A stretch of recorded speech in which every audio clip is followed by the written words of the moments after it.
From today to Saturday 7 a.m., consultants and hospital-based dentists will go on strike for 48 hours, people, leaving the NHS at a complete standstill.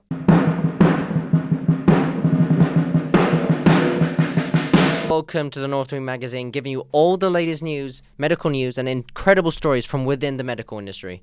And this is a new kind of series which the North Wing magazine is proud to present to you. And it's just going to be a few informative clips about the biggest news in the medical industry, current affairs ranging from new treatments and cures, for potential diseases and all that. So we'll just get right into it. So today's all about doctors. So as we speak, consultants across the country, across the NHS, are on strike. And why are they on strike, per se? This is what we're going to get into today. Consultants. Who are a consultant? What is a consultant? So a consultant is a senior doctor who has overall responsibility for the care of his patients within a hospital. So a consultant is a doctor that's completed at least 6 years of training in a specialty area, so differentiating from a junior doctor who is just starting their career as a doctor. So they've done at least minimum 6 years training in a specialty area and gained a certificate of completion from the BMA. But so consultants on a strike, this means that the NHS will come to a complete standstill in the sense that procedures are cancelled, major elective surgeries are cancelled, many different and simple procedures cannot really go ahead because junior doctors who are still in the very early stages of their career as a medical professional need constant supervision in terms of certain procedures that they're allowed to do. So as consultants stop working, that entails that they stop seeing patients, they stop supervising the work of junior doctors, limiting the work that junior doctors can actually do.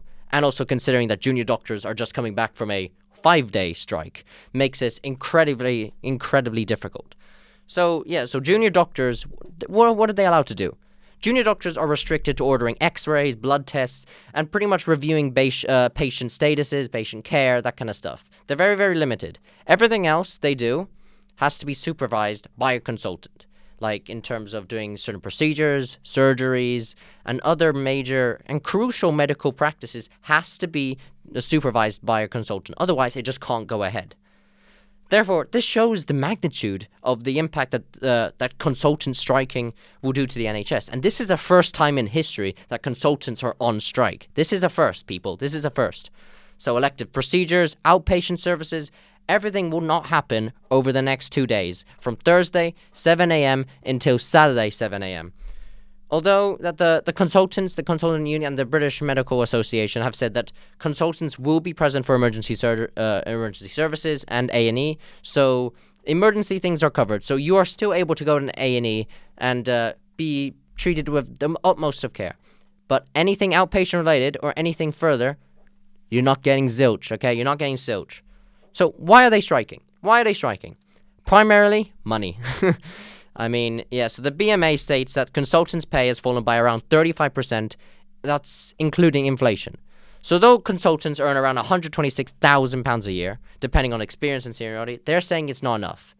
And I think it's important to put into context that the average salary for the UK is around £28,000 a year. So they earn significant amounts of money. But because they're doctors and the amount of intense work that they do, it makes sense that their pay is like this. And they're asking the government for 11% increase in their salary. So it still doesn't reach the 35% drop in terms of real-time pay, but it's asking for 11% in their salaries. This is according to BBC News. So the government in return has offered a final offer, a final offer of 6% in salaries, which is for all civil servants across the public sector. So civil servants, teachers, medical staff, police officers, and prison officers all are getting a maximum of 6% increase on their rise in their salary, which is controversial in itself because there is no real plan to pay for this. So, this 6% rise in salaries is based upon an independent pay body recommendation, which the government is inclined to follow, inclined to listen to as well. So, this puts the country and the government in a very, very tricky situation. Do they give in to the BMA and the unions and provide them with the 11% increase in salaries that the consultants say they deserve because of long hours, intense work schedules, and just the inefficiencies of the running of the NHS at the moment make that their claim for higher pay pretty justified.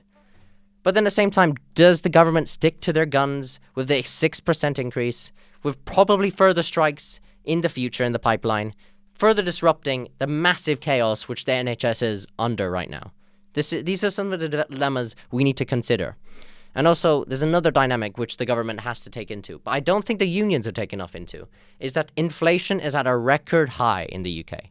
8.7%, higher than any other European country and the US. So any dramatic pay increase will automatically push inflation up even more, risking the harm onto everybody across the country.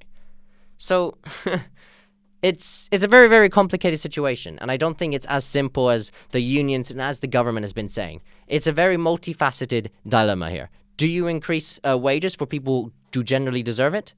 Or do you risk increasing inflation upon the rest of the country? So these are the kind of decisions that the government has to make. And fiscally speaking, the government is in a very good position right now. So it's complicated. So, and I think, it's also important to acknowledge this, that as this conversation is happening in the media and the disruption to the NHS is occurring, it's estimated across the past year that 600,000 appointments have been affected, and it's only bound to get worse. The COVID backlog, which the government is poised and inclined to kind of reduce, is just furthering and getting worse. It's getting worse, people, and it's very, very difficult to improve this. And the NHS is struggling to deliver quality care and patient care, elective appointments, even on non-strike days, further highlighting the urgent need to reform the NHS dramatically, because this just can't go on. So let us know in the comment section down below, what do you think of the upcoming consultant strikes? Should they go ahead? Should they keep going ahead? Or should doctors accept their 60% increase to their already £126,000 salaries? These are the kind of questions we want. So comment down below, send us a message, and we'll see.